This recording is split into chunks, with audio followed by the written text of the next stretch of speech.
जय राम जी की। श्री वाल्मीकि रामायण अरण्य कांड 30वां सर्ग। श्री राम के व्यंग करने पर खर का उन्हें फटकार कर उनके ऊपर साल वृक्ष का प्रहार। श्री राम का उस वृक्ष को काटकर एक तेजस्वी बाण से खर को मार गिराना तथा देवताओं और महर्षियों द्वारा श्री राम की प्रशंसा। जय राम जी की।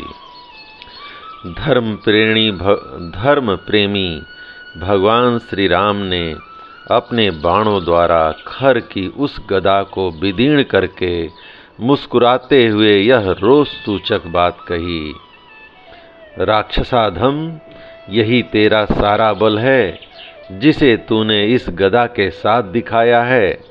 अब सिद्ध हो गया कि तू मुझसे अत्यंत शक्तिहीन है। व्यर्थ ही अपने बल की डींग हाँक रहा था।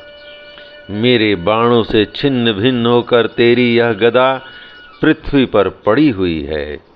तेरे मन में जो यह विश्वास था कि मैं इस गदा से शत्रु का वध कर डालूंगा, इसका खंडन तेरी इस गदा ने ही कर दिया। अब यह स्पष्ट हो गया कि तू केवल बातें बनाने में ढीठ है, तुझ में कोई पराक्रम नहीं है। तूने जो यह कहा था कि मैं तुम्हारा वध करके तुम्हारे हाथ से मारे गए राक्षसों का अभी आंसू पोंछूंगा, तेरी यह बात तो झूठी हो गई। तू नीच क्षुद्र स्वभाव से युक्त और मिथ्याचारी राक्षस है। मैं तेरे प्राणों को उसी प्रकार हर लूंगा जैसे गरुड़ ने देवताओं के यहाँ से अमृत का अपहरण किया था। अब मैं अपने बाणों से तेरे शरीर को विदीर्ण करके तेरा गला भी काट डालूंगा। फिर यह पृथ्वी फेन और बुदबुदों से युक्त तेरे गरम गरम रक्त का पान करेगी। तेरे सारे अंग धूल से धूसर हो जाएंगे।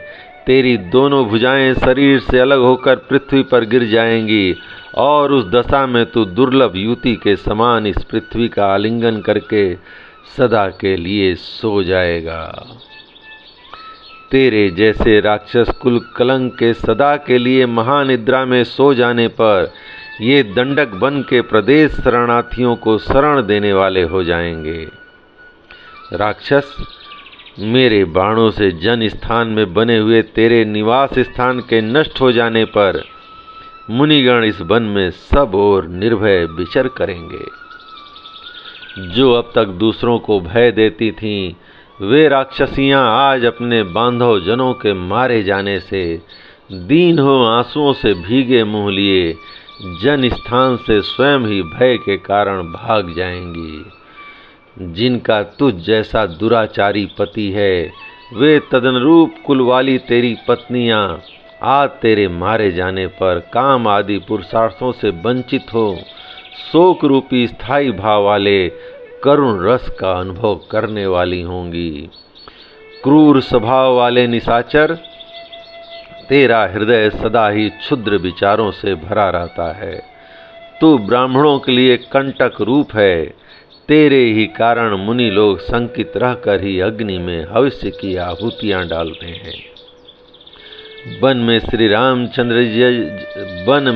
रामचंद्र जी जब इस प्रकार रोषपूर्ण बातें कह रहे थे, उस समय क्रोध के कारण खर का भी स्वर अत्यंत कठोर हो गया और उसने उन्हें फटकारते हुए कहा, अहो, निश्चय ही तुम बड़े घमंडी हो।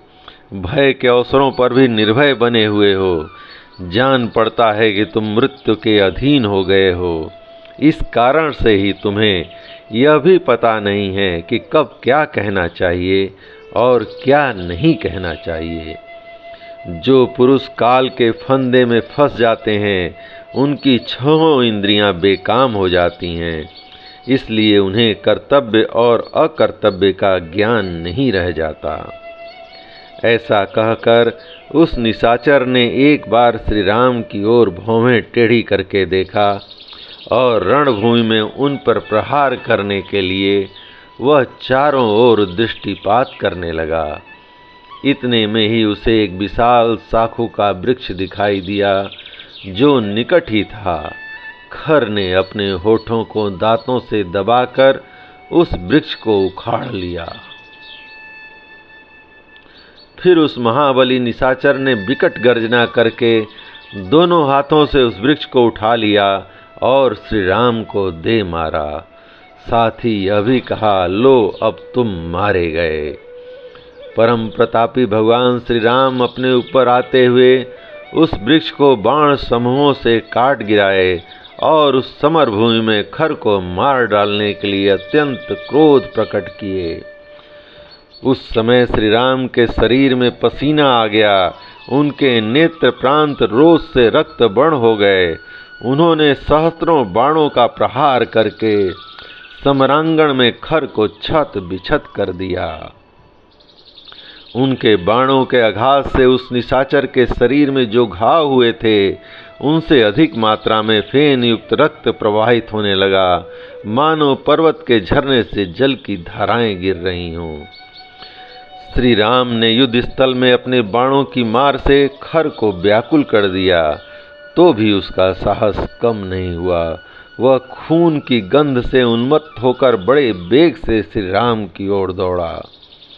अस्त्र विद्या के ज्ञाता भगवान श्री राम ने देखा कि वह राक्षस खून से लथपथ होने पर भी अत्यंत क्रोधपूर्वक मेरी ही ओर बढ़ा रहा है, तो वे तुरंत चरणों का संचालन करके 2-3 पग पीछे हट गए, क्योंकि बहुत निकट होने पर बाण चलाना संभव नहीं हो सकता।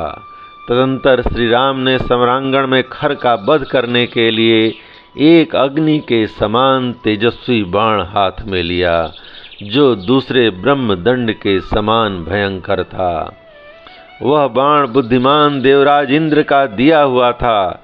धर्मात्मा श्री राम ने उसे धनुष पर रखा और खर को लक्ष्य करके छोड़ दिया। उस महाबाण के छूटते ही वज्रपात के समान भयानक शब्द हुआ। श्री राम ने अपने धनुष को कान तक खींचकर उसे छोड़ा था, वह खर की छाती में जा लगा। जैसे श्वेत वन में भगवान रुद्र ने अंधकासुर को जलाकर भस्म किया था, उसी प्रकार दंडक वन में श्री राम के उस बाण की आग में जलता हुआ निशाचर खर पृथ्वी पर गिर पड़ा। जैसे वज्र से वृतासुर, फेन से नमुची और इंद्र की असनी से बलासुर मारा गया था, उसी प्रकार श्री राम के उस बाण से आहत होकर खर धराशायी हो गया।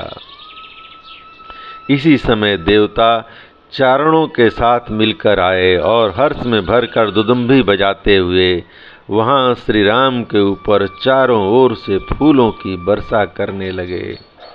उस समय उन्हें यह देखकर बड़ा आश्चर्य हुआ कि श्री राम ने अपने पहने बाणों से 1.5 मुहूर्त में ही इच्छानुसार रूप धारण करने वाले खर दूषण आदि 14,000 राक्षसों का इस महासमर में संहार कर डाला।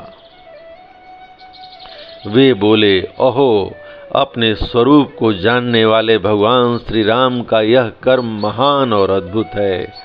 इनका बल पराक्रम भी अद्भुत है और इनमें भगवान विष्णु की भांति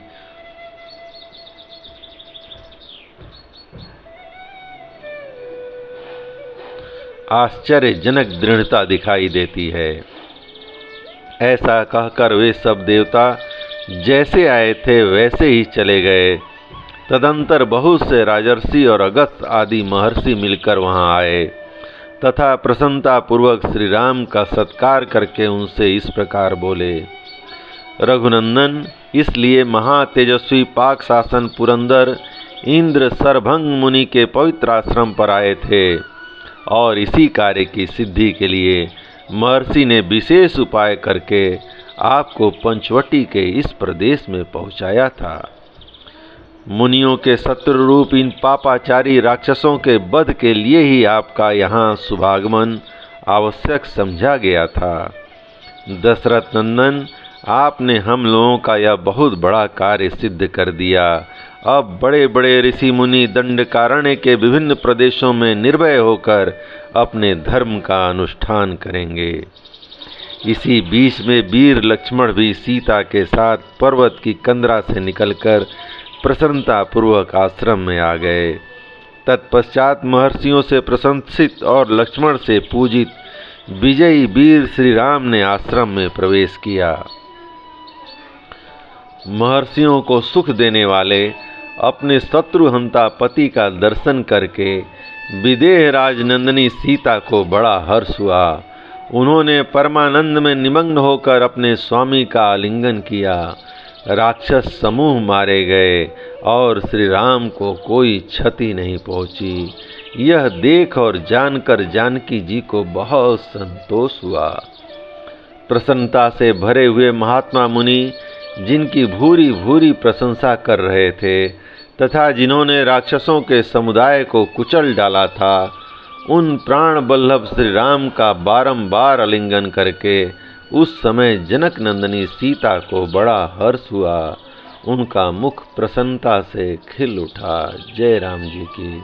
इस प्रकार श्री वाल्मीकि निर्मित आर्ष रामायण आदि काव्य के अरण्य कांड का 30वां सर्ग प्रभु श्री राम की कृपा से पूर्ण हुआ। जय राम जी की।